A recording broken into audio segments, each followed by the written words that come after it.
Tell me about yourself. 4 simple words that can make anyone ramble or freeze. Even people at the top of their game can go blank when they hear those dreaded words. So what does that mean? Does your introduction really make that big of a difference? I never thought it did. I thought my introduction wasn't nearly as important as my qualifications. For example, right after I started my business, I had the perfect opportunity to shine. I was interviewing as an instructor for a supply chain institute, and I knew I was the ideal candidate. I had over 20 years of expertise leading supply chains for one of the world's largest consumer products companies. As I prepped for my interview, I didn't want there to be any doubts about my qualifications. I created an elevator pitch and included a complete list of my accomplishments.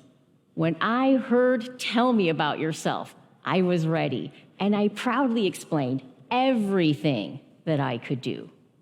When I finished, the interviewer said, instead of talking about yourself, it would have been more effective if you had explained what you can do for me.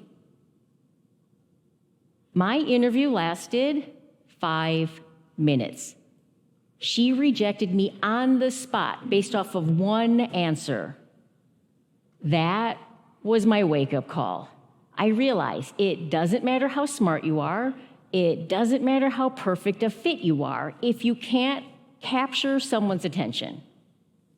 After that, I became laser focused on cracking the code on introducing myself.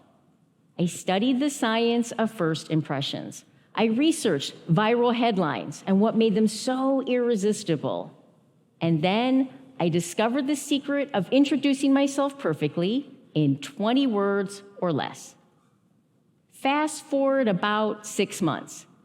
I'm having coffee with the executive director of a business development program. She asks me, "What do you do?" I answer her in one sentence. I'm a communications consultant, and I help people with something to say but struggle to say it. She leans in and says 3 magic words. Tell me more. 15 minutes later, she hires me to give workshops for new entrepreneurs. But here's the thing. I was the same person who blew that interview just 6 months before. But this time, I got the job, even though I had way fewer qualifications. And the only thing different between success and failure, between that door of opportunity opening or slamming shut in my face, was my introduction.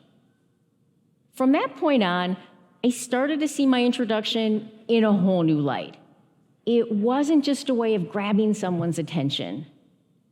I thought about all those times when I would hear no, and my inner critic would tell me that people didn't see me or hear me because I wasn't good enough or smart enough. But that was wrong. It wasn't me, it was my introduction. All right, are you ready to introduce yourself in 20 words or less? I'm gonna start with 2 secrets of getting people to say, "Tell me more." Secret number 1. Think soundbite, not data dump. That's because with today's multitasking attention deficit audiences, it's been said you have a better chance of engaging with a goldfish than the person that you're talking to.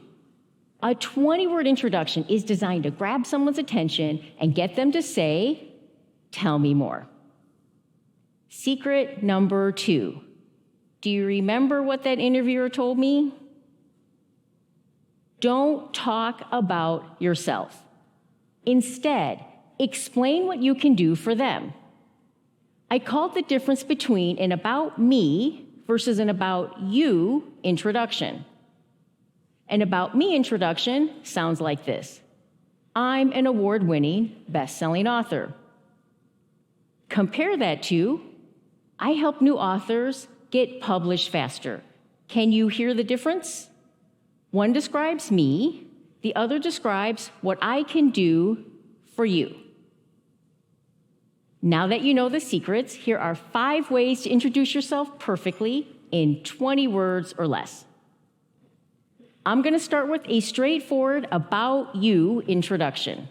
The formula is, I help my target audience achieve a benefit they desire. For example, I help worried job hunters confidently explain why they're the ideal candidate to hire. Now, here's a tip about your benefit. A benefit answers your listener's question, how will my life be different? For the second framework, let's go beyond offering a benefit. Let's promise a breakthrough. The formula is the same as the benefit one, but you're going to add the word without. I help my target audience achieve a benefit they desire without negative consequence. I help established brands in competitive markets rapidly reach new audiences without increasing marketing spend. The word without is so powerful because that's how you explain what makes you unique. For the last 3 frameworks, here's what to say if you don't want to focus on your career. For example, you're mission-driven, or you're on a career pivot. Maybe you're a student and you don't have a lot of work experience. In this case, you can use your passion, your mission, or your strength. I'll start with your passion. I'm passionate about something I value to achieve something my target audience values. I'm passionate about helping people in need and creating opportunities that change lives. Next, instead of your passion, you can use your strength. I'm known for my strength to achieve something my target audience values. I'm known for my critical thinking and turning information into actionable insights. Last, you can use your mission. I'm on a mission too, to achieve something my target audience values. I'm on a mission to bridge the healthcare divide and make a lasting difference for vulnerable communities. And that's how you use your passion, your mission, or your strength. Now that you've seen the 5 introductions, your next step, try them out. Don't be surprised if you find yourself using more than one. That's because different audiences value different things. So what works for one may not work for another, but that's okay. You'll see there are multiple ways of getting people to say, "Tell me more." I'll close with this thought. Have doors been closed in your face? Do you struggle to be seen and heard? Does your inner critic tell you you're not good enough or smart enough, or that you're an imposter and something is way above your pay grade? Before you buy into your inner critic's narrative, let me challenge you. What if? What if that voice inside your head is wrong? What if you are good enough and smart enough? What if the best way to describe you is impressive, not imposter? And what if the only thing between you and being seen, heard, and recognized is your introduction in 20 words?